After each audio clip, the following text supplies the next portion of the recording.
स्वागत है साथियों आपके अपने YouTube चैनल नैतिक पथ क्लासेस पर। आज की हमारी एक और नई वीडियो जिसके लिए हमने थंबनेल में लिया है CPLO LCLO के लिए क्या करें क्या ना करें। यह सिर्फ एक सुझाव है और कैसा होगा आपका भविष्य। तो कल आपने सतीश खोला जी को सुन लिया होगा मोस्टली सभी ने। तो आने वाला जो समय है क्रिड पंचायत लोकल ऑपरेटर का वह बहुत ही ब्राइट फ्यूचर है और इसका जो पूरा प्रोसेस है वो बताया गया था कि वीडियो में 2-3 महीने में पूरा कर लिया जाएगा। तो फर्स्ट ऑफ ऑल प्यारे साथियों, मेरा केवल यह सुझाव है। यदि मेरे विचार जो आप इस वीडियो को देख रहे हैं अगर अच्छे लगे तो शेयर कीजिएगा, अन्यथा छोटा या बड़ा भाई समझकर माफ़ कर देना। दोस्तों, आप सब ने कुछ दिन पहले पलवल की वीडियो देखी होगी, यानी कि 5-7 दिन पहले। बहुत अच्छी बात है कि आप संपूर्ण CPLO भर्ती 8300 का नाम ले रहे हैं। बहुत अच्छी सोच है कि आप यूनिटी बनाने का काम कर रहे हैं, लेकिन आप लोग यह क्यों भूल जाते हैं कि 6000 रुपये 8300 लोगों को नहीं मिल रहे। आप सैलरी का प्रोसेस डिटेल में बताओ। जैसे 6000 अप्रोक्स CPLO 3200 CPLO को ही मिल रहे हैं, वो भी समय पर नहीं। सभी CPLO को पता है कि किसी को 2 महीने की, किसी को 4 महीने की, किसी को 6 महीने की सैलरी मिली है और किसी को काफ़ी महीनों की नहीं मिली है। जबकि 4100 के करीब LCL हैं, उनका तो आज तक 1 रुपये भी नहीं आया है, यानी कि जो कमीशन बोला गया था उनका आज तक वो भी नहीं आया है।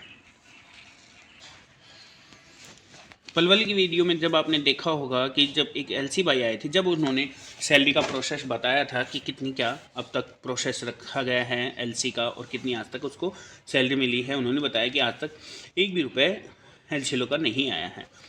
मेरी तो बस आप लोगों से हाथ जोड़कर प्रार्थना है कि भविष्य में आप कहीं भी जाते हैं और 8300 CPLO भर्ती का जिक्र करते हैं तो भर्ती का पूरा प्रोसेस डिटेल में बताएं, अर्थात CPLO को कितनी सैलरी मिली है और LCL को अब तक कितनी सैलरी मिली है। एक और बात साथियों, देखने में आ रहा है कि हाल ही में जहां भी ज्ञापन दिया जा रहा है वहाँ LCLO का जिक्र भी नहीं किया गया है।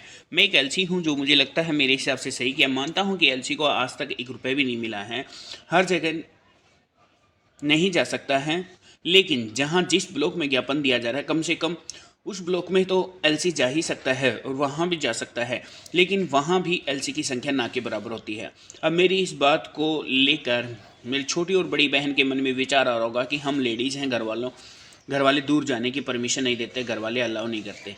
मेरे विचार से कुछ गाँव को छोड़कर LCLO वहाँ पे है जहाँ नंबर CPLO ने ज़्यादा हासिल किया है, यानी कि जिस गांव में सबसे ज़्यादा नंबर हासिल कर, आप सभी को पता CPLO वहाँ है और नेक्स्ट पोजीशन LCLO की है। यानी कि ये बात तो कंफर्म है कि आपको वो गांव नहीं मिलने वाला, आपको कोई पड़ोसी गांव ही मिलेगा। या आने वाले समय में क्या होगा, वैसे तो अभी जो गांव है वो CPLO को दे दिए गए हैं। एक बात तो तय है कि भविष्य में यदि LCLO का सरकार कुछ करती है तो तब भी आपको घर से बाहर निकलना ही पड़ेगा। मानता हूँ कि हर फैमिली की अलग अलग थिंकिंग होती है, लेकिन मेरी समझ में ये नहीं आता कि जो ये लड़के LCLO हैं वो क्यों घर से नहीं निकलते। भाई समझ से ही परे हैं। जो हमें ऑफ़र लेटर मिला हुआ है वो क्या सिर्फ हमारी आने वाली पीढ़ी को दिखाने के लिए लेके बैठे हो क्या। मेरी आप सब CPLO LCLO से प्रार्थना है कि भविष्य में भी ज्ञापन देने जाएं तो संख्या में जाएं। यदि CPLO और LCLO का लेटर में जिक्र नहीं करते हैं तो LCLO अपना अलग से उसी समय दे दिए जाएं लेटर, यानी कि ज्ञापन दे दें अगर CPLO आपका जिक्र नहीं करते हैं तो। यदि LCLO आते ही नहीं हैं तो CPLO क्यों आपका नाम लेटर में लिखेगा। मोस्टली सभी CPLO से सुनने में आता है कि LCLO कहीं आते जाते ही नहीं। उन्होंने भी कुछ तो महसूस किया होगा, तभी तो CPLO ने बोला होगा कि LCLO कहीं आते जाते नहीं हैं।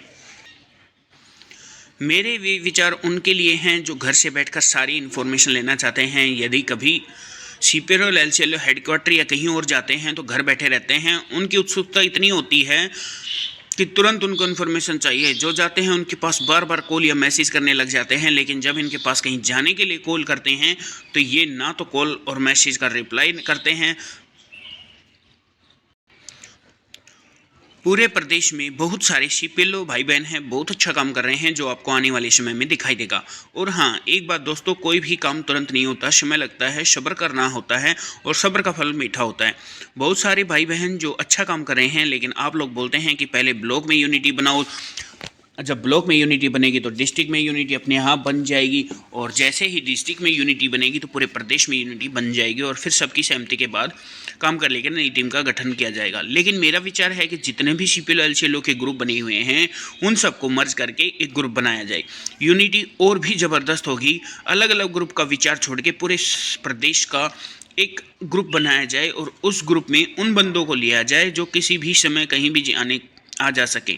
जिन बंदों को सेलेक्ट करें उनकी हर तरह से मदद की जाए, चाहे फाइनेंशियली हो या और भी किसी तरह की मदद हो तो उस तरह की मदद की जाए, क्योंकि उनको भी उतनी ही सैलरी मिल रही है जितनी आपको मिल रही है।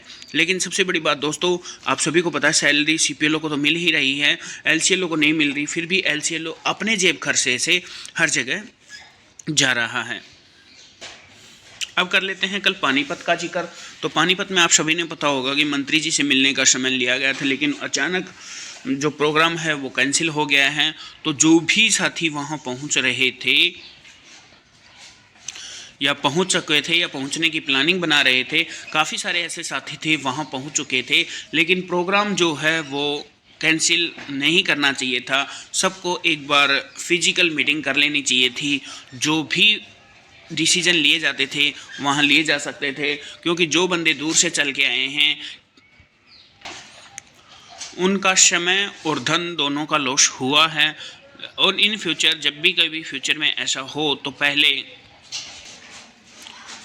आपस में कॉल कर लें, तुरंत प्रोग्राम कैंसिल ना करें। जैसे कल तुरंत प्रोग्राम कैंसिल कर दिया था, ऐसा नहीं होना चाहिए था, क्योंकि आपस में कॉल करनी चाहिए थी भाई जो दूर से आए हैं उनके लिए क्या करना चाहिए, किस टाइप के अरेंजमेंट करने चाहिए, क्या आगे की सोच होनी चाहिए।